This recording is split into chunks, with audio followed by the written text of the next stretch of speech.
پچھلے سبق میں ہم نے یہ دیکھا تھا کہ وحی کا لغت کے اعتبار سے کن کن معنوں میں استعمال ہوتا ہے، وحی کا لفظ لغت کے اعتبار سے کن کن معنوں میں استعمال ہوتا ہے، اور پھر قرآن پاک میں کئی جگہوں پر جو وحی کا لفظ استعمال ہوا ہے، اوحا، یوحی، یہ مختلف افعال ہیں، تو ان میں سے ہر جگہ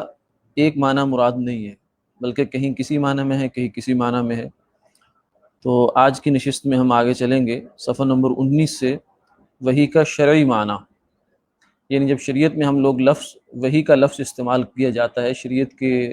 سیاق و سباق میں، تو اس وقت وحی سے کیا مراد ہوتا ہے۔ حافظ بدر الدین عینی رحمۃ اللہ علیہ لکھتے ہیں کہ اصطلاح شریعت میں ہوا کلام اللہ المنزل علی نبی من انبیائہ، وحی سے مراد اللہ کا وہ کلام ہوتا ہے جو کسی بھی نبی پر، اپنے نبیوں میں سے کسی بھی نبی پر اتارا گیا ہو۔ تو قرآن پاک کو بھی شرعی معنی میں وحی کہا گیا ہے، جیسے سورہ یوسف آیت نمبر 3 ہے، نحن نقص علیک احسن القصص بما اوحینا الیک ھذا القرآن، اوحینا اور ھذا القرآن، اس قرآن کو ہم نے آپ کے اوپر وحی بنا کر بھیجا، ہم بیان کرتے ہیں تم سے بہترین بیان،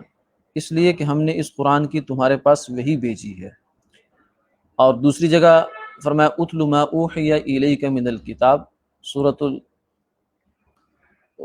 اتل ما اوحی الیک من کتاب ربک، سورۃ الکہف ہے، اور اس کی آیت نمبر 27 ہے، جو تیرے پاس تیرے رب کی کتاب وحی کی گئی ہے، یعنی بھیجی گئی ہے، اس کی تلاوت کیا کر۔ تو یہاں ان دونوں آیات کے اندر جو وحی کا لفظ استعمال ہوا وہ کلام اللہ کے بارے میں، اللہ کے کلام کے بارے میں، کہ کلام الہی یہ ہے۔ آگے نبی صلی اللہ علیہ وسلم پر کلام الہی نازل ہونے کی صورتیں، یعنی کن کن صورتوں میں، کن کن طریقوں سے سمجھیے کہ کلام الہی آپ صلی اللہ علیہ وسلم پر نازل ہوا۔ یہ صورتیں مندرجہ ذیل آیت سے واضح ہوتی ہیں۔ یہ آیت نمبر جو ہے وہ سورہ شورا ہے، اور اس میں آیت نمبر 5 ہے۔ اس آیت کا پس منظر یہ تھا کہ یہ آیت کفار اور مشرکین کے ایک موقع پر کیے ہوئے ایک سوال کے جواب میں نازل ہوئی۔ کفار یہ کہا کرتے تھے لولا یکلمنا اللہ، سورہ بقرہ میں ہے، 118 نمبر آیت ہے، کہ اللہ ہم سے کیوں کلام نہیں کرتے۔ یعنی یہ وہ مسئلہ ہے، یا وہ سمجھیے کہ اشکال ہے، جراثیم ہے یہ، کہ جو شروع سے انسان کے اندر چلا آ رہا ہے، کہ نبی کو وہ اپنے سے اعلیٰ ماننے کے لیے تیار نہیں۔ وہ کہتا ہے کہ نبی بھی تو ہم جیسا ایک انسان ہوتا ہے، اگر اس سے خدا کلام کر سکتا تو مجھ سے کیوں نہیں کرتا۔ ہمیں بھی گویا کہ ان کا کہنا یہ ہوتا تھا کہ ہمیں بھی اس تجربے میں شریک کرو، جو وحی کا تجربہ آپ کے ساتھ ہوتا ہے۔ آپ کہتے ہیں کہ فرشتہ آتا ہے، مجھ سے بات کرتا ہے، اللہ مجھ سے براہ راست بات کرتا ہے، تو آپ کو کون سے نعوذ باللہ سرخاب کے پر لگے ہیں کہ آپ سے بات کرتا ہے، ہم سے کیوں نہیں کرتا۔ موسیٰ علیہ السلام کی قوم بھی یہی کہا، ارنا اللہ جہرا، اگر آپ اللہ سے جا کے باتیں کرتے تو ہماری بھی بات کراؤ۔ اور مشرکین مکہ نے بھی یہی کہا، کہتے تھے لولا یکلمنا اللہ او تأتینا آیا، کہ ہمارے ساتھ اللہ بات کیوں نہیں کرتا، یعنی اللہ تمہیں سے کلام کرتا ہے، ہم سے کیوں نہیں کرتا۔ اس سوال کا جواب اللہ تعالیٰ نے اس آیت میں ارشاد فرمایا ہے، ما كان لبشر ان يكلمه الله الا وحيا ومن وراء حجاب او يرسل رسولا فيوحي باذنه ما يشاء، کسی بشر کی یہ مجال نہیں کہ اللہ اس سے کلام کرے مگر اشارے سے، یا پردے کے پیچھے سے بات کرے، یا کسی پیغام رساں یعنی فرشتے کو بھیجے، اور وہ اللہ کے حکم سے جو اللہ چاہے اللہ کا کلام پہنچا دے۔ یعنی کسی بشر سے جو کلام الہی ہے، اس آیت میں اللہ کے کلام کرنے کی، یعنی کسی انسان سے اللہ کے گفتگو کرنے کی 3 صورتیں بتائی گئی ہیں۔ پہلی صورت کیا ہے؟ الا وحیا، اسی آیت کے اندر سب سے پہلی جو آپشن ہے وہ الا وحیا کا ہے۔ اس کی صورت یہ ہے کہ جس سے کلام کیا جائے، یعنی موحا الیہ، جس کی طرف وہی بھیجی گئی، اس کی روح کو مادی جسم سے عالم قدس کی جانب کھینچ لیا جاتا ہے، کیونکہ انسان 2 چیزوں سے مرکب ہے، ایک ہمارا یہ جسم ہے جو مٹی سے بنا ہے، آگ پانی مٹی ہوا، پرانے جو فلاسفہ تھے یا حکماء تھے وہ اس کی یہ کرتے تھے، تفصیل بیان کرتے تھے۔ شریعت کا بنیادی طور سے یہ موضوع نہیں ہے کہ انسان کیسے بنا، کہاں سے بنا، وہ شریعت کا موضوع یہ ہے کہ انسان ہے، بس اللہ نے اس کو بنایا جیسے کیسے بھی بنایا، ایک نعمت ہے، وجود ہمارا نعمت ہے، لیکن یہ ہر زمانے کے لحاظ سے اس میں فرق آتا رہتا ہے، تحقیقات بدلتی رہتی ہے، تو بدلتی رہیں، ہمارے سے براہ راست ان چیزوں کا تعلق نہیں ہے۔ لیکن پرانے حکماء بہرحال یا فلاسفہ جو ہے وہ یہ کہتے تھے کہ 4 چیزوں سے جسم مل کے بنتا ہے: آگ، پانی، ہوا اور مٹی۔ تو جسم تو اس سے بنا ہے، اور روح جو ہے یہ الگ سے چیز ہے جو اس جسم کے اندر آتی ہے۔ اس کو حقیقت تو اس کی اللہ ہی جانے کہ کیسے آتی ہے، کیا کرتی ہے، لیکن اس کو ایک آسان مثال سے سمجھنا چاہے تو ایسے جیسے مشین کے اندر کرنٹ آتا ہے یا لائٹ کے اندر کرنٹ آتا ہے تو اس سے جل جاتی ہے، اس کا فنکشن کرنا شروع کر دیتی ہے جو اس کا فنکشن ہوتا ہے۔ تو روح بھی جیسے جب جسم میں انسان کے آتی ہے تو انسان کے جسم جو ہے وہ اپنا جو اس کا فنکشن ہے وہ کرنا شروع کر دیتا ہے۔ جب وہ روح نکل جاتی ہے تو پھر فنکشن اس کا ختم ہو جاتے ہیں، کم ہو جاتے ہیں، نیند میں بہت ہی کم ہو جاتے ہیں، اور موت میں بالکل ہی تقریباً ختم ہو جاتے ہیں۔ تو جو اللہ کا کلام ہے وہ یوں سمجھیے کہ اس جسم سے نہیں ہے، وہ روح سے ہوتا ہے، اصلاً وہ روح سے ہوتا ہے۔ لہذا انسان کی روح کو، یعنی جو نبی ہے اس کی روح کو مادی جسم سے، اس جسم سے عالم قدس کی جانب کھینچ لیا جاتا ہے، یعنی مسخر کر لیا جاتا ہے، پھر اس روح میں اللہ کا کلام دفعتاً ڈال دیا جاتا ہے۔ اس صورت میں نہ کسی واسطے کا دخل ہوتا ہے، یعنی یہ وہ بات صورت ہے جو اللہ تعالیٰ براہ راست کسی نبی سے بات کر رہے ہیں، اس میں فرشتے کا واسطہ نہیں ہے۔ اس صورت میں نہ کسی فرشتے کا دخل ہوتا ہے، نہ ہی جس نبی کے پاس وحی آ رہی ہے اس کے حواس یعنی سننے کا مطلق دخل ہوتا ہے، یعنی وہ اس کلام کو، اللہ تعالیٰ کے اس کلام کو ان کانوں سے نہیں سنتے جن کانوں سے ہم باہر کی دنیا کی ایکسٹرنل جو ہماری ماحول ہے، اس کی جو چیزیں ہم جن کانوں سے سنتے ہیں ان کانوں سے وہ کلام نہیں سنا جاتا۔ اس کی بہت ہمارے ساتھ بھی ہم اس تجربے سے ہلکے پھلکے انداز سے گزرتے ہیں۔ خواب ہے، خواب میں جو ہم لوگ علم حاصل کرتے ہیں، جو بھی چیزیں ہمیں حاصل ہوتی ہیں وہ نہ ان آنکھوں سے حاصل ہوتی ہیں نہ ان کانوں سے حاصل ہوتی ہیں۔ اگر کوئی ہمیں اس میں ذوق ذائقہ محسوس کرتے ہیں تو ہماری زبان اس وقت استعمال نہیں ہو رہی ہوتی، زبان پر کوئی چیز نہیں رکھی گئی، نہ نمکین نہ میٹھی، لیکن ہم خواب میں مٹھاس سے، نمکینی سے ہمارا واسطہ پڑتا ہے۔ تو وہ اس کو کچھ لوگ یہ بھی کہتے ہیں کہ انسان کے اندر کے بھی کچھ حواس ہوتے ہیں، باطنی حواس کہتے ہیں ان کو، یہ یوں کہہ لیں کہ وہ روح کی صلاحیت ہوتی ہے جو ان چیزوں کو بغیر ظاہری حواس کے ان چیزوں کو کا ادراک کرتی ہے۔ بہرحال یہ تفصیل تو اس کا طب کا یا فلسفے کا موضوع ہے، ہمارا مقصد تو اتنا ہے کہ روح کے ساتھ یہ کام ہوتا ہے، تو اس میں کسی فرشتے کا دخل بھی نہیں ہوتا، اور اس کے جو حواس ہیں نبی کے ان کا بھی کوئی دخل نہیں ہوتا، بلکہ موحا الیہ کے بدن سے کھینچی ہوئی روح پر وہ کلام دفعتاً ڈال دیا جاتا ہے اور وہ فوراً ثبت اور نقش ہو جاتا ہے۔ اس میں پھر وقت زیادہ نہیں لگتا، بہت تھوڑے ٹائم میں بہت بڑی چیز، زیادہ چیز جو ہے وہ بھی اس میں شامل ہو سکتی ہے، آ سکتی ہے سامنے، اور پھر وہ نقش بھی ہو جاتی ہے۔ ایسا نہیں ہے کہ وہ آئی اور نکل گئی، ایسا بھی نہیں ہوتا، وہ گویا کہ ان کی روح کا حصہ ہی بن جاتا ہے۔ دوسری صورت یہ ہوتی ہے او من وراء حجاب، اس صورت میں بھی واسطے یعنی فرشتے کا دخل نہیں ہوتا، البتہ موحا الیہ کے حواس یعنی سمع کا دخل ہوتا ہے۔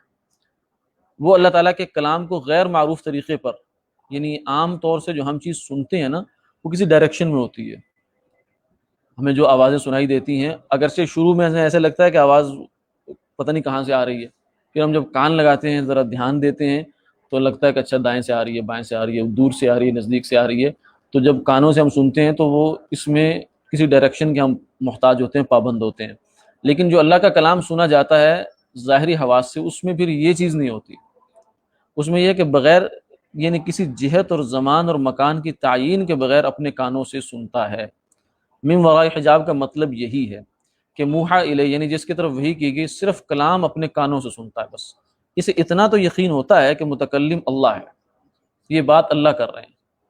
کوئی فرشتہ نہیں کر رہا یہ بات، جب کوئی بھی انسان ایسا نہیں کہ پردے کے پیچھے کھڑا ہو کے مجھ سے اللہ بن کے مجھ سے بات کر رہا ہے، یہ بات اس کو کنفرم ہوتی کہ ایسا نہیں ہو رہا، لیکن کہاں ہے، کس طرف ہے، اس کا اسے کچھ پتہ نہیں ہوتا۔ منقول ہے کہ حضرت موسیٰ علیہ السلام کو کوہ طور پر اللہ کا کلام ہر طرف سے سنائی دے رہا تھا، یعنی اس کی مثال جو ہے وہ موسیٰ علیہ السلام کا وہاں جا کے کلام سننا ہے، اس وقت کوئی ڈائریکشن نہیں تھی کہ ادھر ہے یا ادھر ہے یا ادھر ہے، اس کو ہر طرف سے سنائی دے رہا تھا۔ تیسری صورت یہ ہے او یرسل رسولا، یعنی حضرت جبریل علیہ السلام کے واسطے سے، یہ صورت فرشتہ کے نبی اور رسول کے پاس اللہ کا کلام لانے کی ہے، کہ جب فرشتے کو اللہ بھیجتے ہیں تو پھر اس میں یہ تیسری صورت استعمال ہوتی ہے پھر اس میں بھی آگے کئی صورتیں ہوتی ہیں. کبھی تو حضرت جبریل علیہ السلام اپنی اصلی صورت سے الگ ہو کر، کیونکہ فرشتہ جو ہے وہ انسانی صورت نہیں رکھتا، انسانی صورت میں آتے تھے، اپنی اصل کو چھوڑ کر انسانی صورت اختیار کرتے تھے، اور پھر آپ صلی اللہ علیہ وسلم کے سامنے حاضر ہوتے تھے اور اللہ کا کلام آپ تک پہنچاتے تھے. اور کبھی وہ اپنی اصلی صورت پر رہتے اور نبی صلی اللہ علیہ وسلم کی روح مبارکہ کو آپ کے مادی جسم سے الگ کرتے اور مسخر کرتے، اور اللہ کا کلام اس پر القاء فرما دیتے. یعنی فرق یہ ہوا کہ یہاں جبریل علیہ السلام یہ کام کر رہے ہیں، وہاں براہ راست اللہ تعالیٰ کر رہے ہیں، لیکن دونوں صورتوں کی جو نوعیت ہے وہ ایک ہی ہے. اب یہ 3 طریقے ہوتے ہیں انبیاء علیہ الصلوۃ والسلام پر وحی کے آنے کے، اور یہ صرف انبیاء علیہ الصلوۃ والسلام کے ساتھ ہی ہو سکتے ہیں. باقی عام انسان جو ہے نا اس کے اوپر وحی نہیں آ سکتی. عام انسان خواب دیکھ سکتا ہے، اس کو جو ہے وہ کوئی ایسا اشارہ ہو سکتا ہے، لیکن وحی کا دروازہ آپ صلی اللہ علیہ وسلم کے بعد بند ہو چکا ہے. شرعی معنی میں وحی انبیاء علیہ الصلوۃ والسلام کا خاصہ لازم ہے، یعنی یہ نبی کے ساتھ ہی ہوتا ہے اور نبی کے ساتھ ہی ہوتا ہے. رسول اللہ صلی اللہ علیہ وسلم کو خطاب کر کے ارشاد فرمایا انا اوحینا الیک کما اوحینا الی نوح والنبیین من بعدی واوحینا الی ابراہیم واسماعیل واسحاق ویعقوب والاسباط وعیسی وایوب ویونس وہارون وسلیمان وآتینا داود زبورا. سورہ نساء ہے، آیت نمبر 163 ہے. اے نبی صلی اللہ علیہ وسلم، بے شک ہم نے تیرے پاس ایسے ہی وحی بھیجی ہے جیسے نوح اور اس کے بعد کے نبیوں کے پاس بھیجی ہے، اور جیسے ابراہیم، اسحاق، یعقوب اور انبیاء بنی اسرائیل علیہم وعلی نبینا الصلاۃ والسلام کے پاس وحی بھیجی ہے، اور عیسیٰ، ایوب، یونس، ہارون اور سلیمان کے پاس وحی بھیجی ہے، اور داؤد کو ہم نے زبور دی ہے. قرآن کریم کی یہ آیت جامع ترین آیت ہے، جس سے ثابت ہوتا ہے کہ وحی نبوت اور رسالت کا خاصہ لازم ہے. اور نوح علیہ السلام جو کہ کسی کافر قوم کی طرف مبعوث ہونے کے اعتبار سے پہلے رسول تھے، ان سے لے کر خاتم الانبیاء صلی اللہ علیہ وسلم تک تمام انبیاء اور رسول کے پاس اللہ تعالیٰ نے وحی بھیجی ہے. یعنی جتنے بھی نبی آئے ہیں، ہر نبی پر وحی آتی رہی ہے، اور وحی نبی ہی پر آتی ہے، کسی اور پر نہیں آ سکتی. پھر اب اس وحی کی آگے 2 قسمیں ہوتی ہیں. اب آگے ہم ذرا تفصیل میں جائیں گے. تو جو نبی پر وحی نازل ہوتی ہے اس کی 2 قسمیں ہوتی ہیں. ایک وحی ہوتی ہے کتابی، یعنی وحی جو کتاب الہی کی آیات پر مشتمل ہو، کلام کی صورت میں جو آتی ہے، اس کو وحی مطلوب بھی کہتے ہیں. مطلوب کا مطلب ہوتا ہے وہ چیز جس کی تلاوت کی جائے. یہ اسم مفعول کا صیغہ ہے، تلاوت سے، یعنی جس کی تلاوت کی جاتی ہے. دوسری وحی غیر کتابی، یعنی کتاب الہی کے علاوہ احکام یا اخبار. اخبار کہتے ہیں خبر کو، یہ ہمارا اخبار مراد نہیں ہے، بلکہ اس سے مراد ہے کہ کوئی کسی واقعے کی اطلاع جو ہو چکا ہے یا ہونے والا ہے پر مشتمل وحی، اس کو وحی غیر مطلوب بھی کہتے ہیں. قرآن پاک وحی ہے، اس کا خود قرآن پاک میں بہت سے اس بارے میں دلائل ہیں. پہلے تو وہی دلیل جو ہم پیچھے ابھی ذکر کر چکے، سورہ یوسف آیت نمبر 3 تھی، نحن نقص علیک احسن القصص بما اوحینا الیک ھذا القرآن. ہم بیان کرتے ہیں تم پر بہت اچھا بیان، اس واسطے کہ بھیجا ہم نے تمہاری طرف یہ قرآن. دوسری قل نزلہ روح القدس من ربک بالحق، سورۃ النحل ہے، آیت نمبر 102. اے نبی آپ فرما دیجئے کہ ہم قرآن کو اتارا ہے ایک فرشتے جبریل نے تمہارے رب کی جانب سے برحق. وَأَنزَلْنَا إِلَيْكَ الذِّكْرَ لِتُبَيِّنَ لِلنَّاسِ مَا نُزِّلَ إِلَيْهِمْ، سورۃ النحل ہے، آیت نمبر 44 ہے. اور ہم نے تمہاری طرف قرآن نازل کیا تاکہ تم لوگوں کے لیے کھول کر بیان کر دو جو ان کی طرف نازل کیا گیا. آگے وَلَا تَجْعَلْ بِالْقُرْآنِ مِن قَبْلِ أَن يُقْضَى إِلَيْكَ وَحْيُ، سورہ طٰہٰ ہے، آیت نمبر 114 ہے. اور جلدی نہ کرو قرآن کے لینے میں جب تک پورا نہ ہو جایا کرے اس کا اترنا. یعنی یہ شروع میں آپ صلی اللہ علیہ وسلم اس خیال سے، جب جبریل علیہ السلام آپ کو کلام سنا رہے ہوتے تھے، اس خیال سے کہ کہیں بھول نہ جائے، کچھ رہ نہ جائے، آپ اس کو دہرانا شروع کر دیتے تھے. تو اس موقع پر پھر فرمایا کہ ایک یہ آیت بھی نازل ہوئی، اور دوسرا سورہ قیامہ کی آیات ہیں، ولا جو ہے نا کہ ان علینا جمعہ وقرآن لا تحرک به لسانک لتعجل به. جب وہی نازل ہو رہی تو آپ اپنی زبان کو حرکت نہ دیں جلدی کے لیے. ان علینا جمعہ وقرآن، ہمارے ذمے ہے اس کو جمع کرنا اور اس کو پھر پڑھوانا. ثم ان علینا بیانا، اور پھر ہمارے ذمے ہی ہے اس کو کھولنا. قرآن کی گویا کہ کلام جو الفاظ ہیں وہ بھی اللہ نے نازل فرمائے،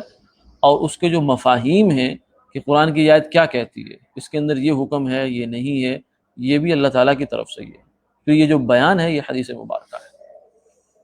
آگے غیر کتابی وحی بھی ہوتی ہے، یعنی اصل میں یہ اس لیے ہے کہ معاشرے میں کچھ لوگ آج بھی ہیں اور پہلے بھی رہے، ان کا کہنا یہ ہے کہ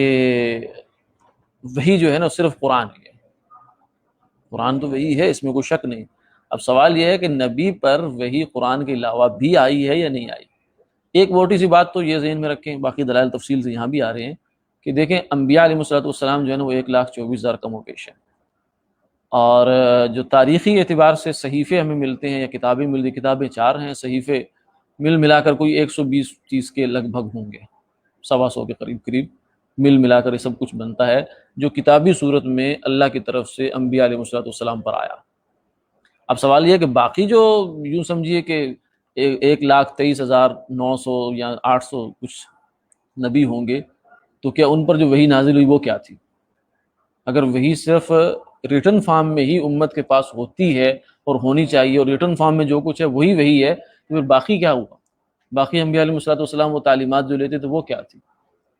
تو یہ بہت سطحی بات ہے، لیکن بہت لوگ اس غلط فہمی کا بسا اوقات شکار ہو جاتے ہیں۔ جو ایک ہمارے ہاں طبقہ پایا جاتا ہے منکرین حدیث کا، جو حدیث کو بالکل حجت نہیں مانتے، یہ تفصیل آگے اگلے باب میں بھی آئے گی، لیکن یہاں اسی طرف اشارہ ہے، یہ ذہن میں رکھیں گے تو انشاءاللہ پھر ہمیں سمجھ آئے گا۔ نہیں ابھی نہیں ہیں، ابھی تو ہمارے لیے وہ کوئی ہاں نہیں ایسے طریقے سے نہیں ہے ہمارے لیے۔ تو جو تورات انجیل ہے وہ بھی ہمارے لیے کوئی حجت نہیں ہے، ہمیں حکم یہی ہے کہ لا نصدق ولا نکذب، جو تورات انجیل ہمارے سامنے بیان ہو ہم کہیں کہ ہاں بھائی ہم نو کمنٹس، اس بارے میں ہمارا کوئی کمنٹ نہیں، نہ ہم اس کی تکذیب کریں گے، کیونکہ ہو سکتا ہے اس میں سچے مضامین بھی ہیں تو ہم اس کی انکار نہ کر دیں، اور نہ ہم اس کی جو ہے نا وہ تصدیق کریں گے، کیونکہ غلط چیزیں بھی شامل ہوگی، تحریف بھی ہوگی اس کے اندر، اس لیے ہم اس کو سائڈ پہ رکھیں گے بس۔ جی بس قرآن پاک وہی کی جو اس وقت صحیح فارم موجود ہے پوری دنیا میں، جو بالکل غیر متبدل متغیر پوری انسانیت کے لیے، وہ قرآن پاک ہے۔ باقی جو تورات انجیل ہے خود اس میں عیسائی لوگوں کا اعتراف موجود ہے کہ اس میں تغیرات ہوئے ہیں۔ جی غیر کتابی وحی کے ثبوت کے دلائل۔ ایک دفعہ رسول اللہ صلی اللہ علیہ وسلم نے کسی ذاتی معاملے میں کوئی خاص بات ایک اہلیہ محترمہ سے پوشیدہ انداز میں فرمائی، جس ہوتا ہے کوئی نجی بات تھی، اور اس کے ساتھ یہ بھی فرمایا کہ کسی اور کو نہ بتانا، مگر وہ اہلیہ محترمہ ذوف بشری کی وجہ سے، بشری تقاضا ہے، آپ کی دوسری اہلیہ صاحبہ کو بتا بیٹھی۔ پس منظر یہ ہے بات کا، اللہ تعالیٰ نے غیر کتابی وحی کے ذریعے نبی صلی اللہ علیہ وسلم کو سارا قصہ معلوم کروا دیا۔ جبریل آئے، یہ اللہ تعالیٰ نے براہ راست بتایا کہ یہ کہانی ایسے ہو گئی ہے، پھر ساری بات ہو جانے کے بعد قرآن میں اس کو یوں ذکر کیا، وَإِذْ أَسَرَّ النَّبِيُّ إِلَىٰ بَعْضِ أَزْوَاجِهِ حَدِيثًا فَلَمَّا نَبَّأَتْ بِهِ وَأَظْهَرَهُ اللَّهُ عَلَيْهِ عَرَّفَ بَعْضَهُ وَأَعْرَضَ عَن بَعْضٍ فَلَمَّا نَبَّأَهَا بِهِ قَالَتْ مَنْ أَنبَأَكَ هَٰذَا قَالَ نَبَّأَنِي الْعَلِيمُ الْخَبِيرُ۔ اور جب چھپا کر کہی نبی نے اپنی کسی بیوی سے ایک بات، پھر جب اس نے خبر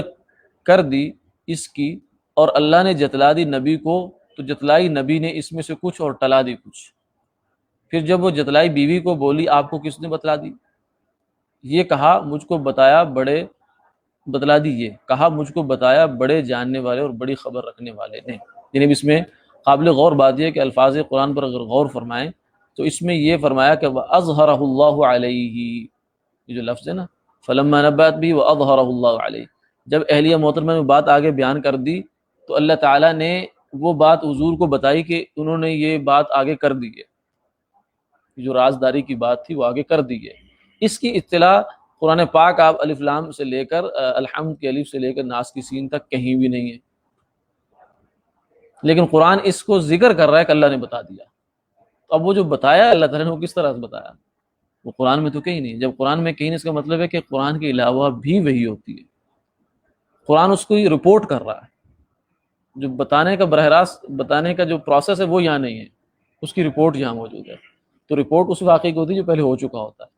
تو اللہ نے جب وہ واقعہ بتا دیا پھر اس کو قرآن پاک میں ذکر بیان کر دیا کہ ہم نے اپنے نبی کو یہ بتا دیا۔ ٹھیک ہے جی۔ دوسری دلیل جو ہے وہ یہ ہے، جب حضرت نوح علیہ السلام نے اپنے بیٹے کے غرق ہونے پر اللہ تعالیٰ سے عرض کیا کہ آپ نے میرے اہل خانہ کو بچانے کا وعدہ فرمایا تھا، تو اللہ تعالیٰ نے ان کو یہ جواب دیا جو کہ غیر کتابی وحی کی صورت میں تھا، کیونکہ نوح علیہ السلام کو نہ تو کوئی کتاب ملی اور نہ ہی ان کے کوئی صحیفہ ملنا ثابت ہے۔ تاریخی طور پر نوح علیہ السلام پر کسی کتاب کا ثبوت بھی نہیں اور کسی صحیفے کا ثبوت بھی نہیں، لیکن یہ سارا قصہ قرآن میں ملتا ہے، تو یہ سارا قصہ پھر کہاں ہوا؟ کتاب تو ملی نہیں ان کو، اور کوئی صحیفہ بھی ان کو ملا، تو قصہ اللہ تعالیٰ نے یہ جو مکالمہ ہے نوح علیہ السلام کا بیٹے کا اور ان کا آپس کا اللہ تعالیٰ کی گفتگو ہے وہ ذکر ہے، اس کا مطلب ہے کہ نبی سے جو بات ہوتی ہے اللہ کی وہ قرآن کتاب کے علاوہ بھی ہوتی ہے، اور وہ نبی سے جو بات اللہ فرمائے وہ وہی ہوتی ہے۔ یا نوح انہ لیس من اہلک انہ عمل غیر صالح، سورہ ہود ہے، آیت نمبر 46 ہے، اے نوح وہ نہیں ہے تیرے اہل میں سے، اس کے عمل ہیں خراب۔ اور تیسری دلیل جو ہے وہ یہ ہے کہ جب حضرت موسیٰ علیہ السلام نے اپنی اہلیہ کو لے کر مدین سے چلے، وہاں 10 سال رہے اور قیام کیا، تو راستے میں آگ دیکھی، اس کے قریب پہنچے تو اللہ تعالیٰ نے ان سے کلام فرمایا، من جملہ اور باتوں کے یہ بھی فرمایا فاستمع لما یوحی اننی انا اللہ لا الہ الا انا فاعبدنی واقم الصلاۃ لذکری، سورہ طٰہٰ ہے، آیت نمبر 14 ہے۔ سو تم سنتے رہو جو وحی کی جائے، بے شک میں جو ہوں اللہ ہوں، نہیں ہے کوئی لائق عبادت سوائے میرے، لہذا تم میری بندگی کرو اور میری یاد کے لیے نماز قائم کرو۔ تو یہاں بھی اللہ تعالیٰ نے یہ فرمایا کہ جو وحی کی جائے اس کو سنو، یعنی اس میں یہ نہیں ہے کہ جو کتاب آئے اسی کو سنو، کیونکہ کتاب جو ہے وہ سنی نہیں جاتی، کتاب تو دیکھی جاتی ہے، پڑھی جاتی ہے، سنی جاتی ہے جو تو وہ تو پھر کلام ہی ہوگا۔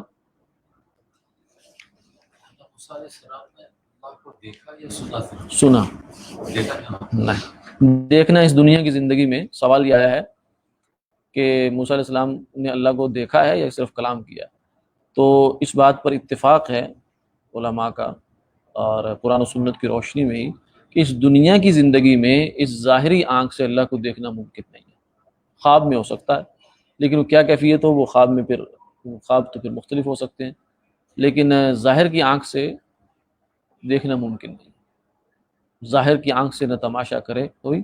وہ دیکھنا تو دیدہ دل وا کرے کوئی۔ تو دنیا میں اللہ کا دیدار نہیں، ہاں آخرت میں ہوگا،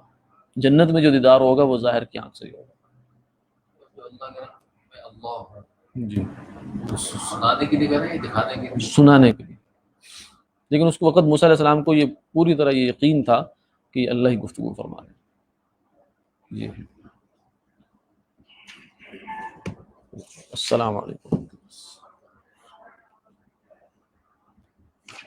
کوئی اور سوال ہے تو فرما لیں، بس 2 منٹ ہے۔